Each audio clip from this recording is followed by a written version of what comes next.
పాత్రికేయుల సమస్యల పరిష్కారానికి ప్రభుత్వం చర్యలు తీసుకుంటుందని సమాచార శాఖ మంత్రి కొలుసు పార్థసారథి భరోసా.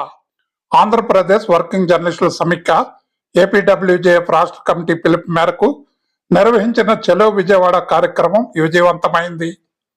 ఈ కార్యక్రమంలో భాగంగా జంగారెడ్డిగూడెం డివిజన్ కి చెందిన జర్నలిస్టులు ప్రత్యేక బస్సులో విజయవాడకు బయలుదేరి వెళ్లారు.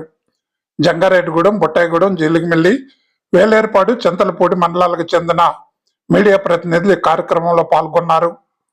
రాష్ట్ర కార్యదర్శి మరియు మీడియా కమిటీ సభ్యుడు కెఎస్ శంకర్రావు జెండా ఊపి బస్సును ప్రారంభించారు.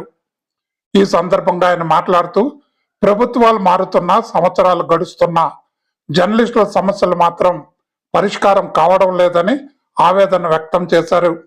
మీడియా ద్వారానే నాయకులు ప్రజల ముందుకు వస్తారని, కానీ పాత్రికేయుల కష్ట నష్టాలను పట్టించుకోవడం లేదని విమర్శించారు. పాత్రికేయుల సమస్యలపై రాజీలేని పోరాటం చేస్తామని ఆయన స్పష్టం చేశారు. ఫెడరేషన్ డివిజన్ అధ్యక్షులు పిఎన్వి రామారావు మాట్లాడుతూ, రాష్ట్రంలో జర్నలిస్టులు ఎదుర్కొంటున్న సమస్యలను ప్రభుత్వం వెంటనే పరిష్కరించాలని డిమాండ్ చేశారు. పాత్రికేయులకు ఇళ్ల స్థలాలు, పెన్షన్ సౌకర్యం, హెల్త్ ఇన్సూరెన్స్ వంటి పథకాలను తక్షణమే అమలు చేయాలని కోరారు. ఇక విజయవాడలోని తుమ్మలపల్లి కళాక్షేత్రంలో జరిగిన భారీ సభలో రాష్ట్ర నలుమూలల నుంచి పెద్ద సంఖ్యలో జర్నలిస్టులు పాల్గొన్నారు.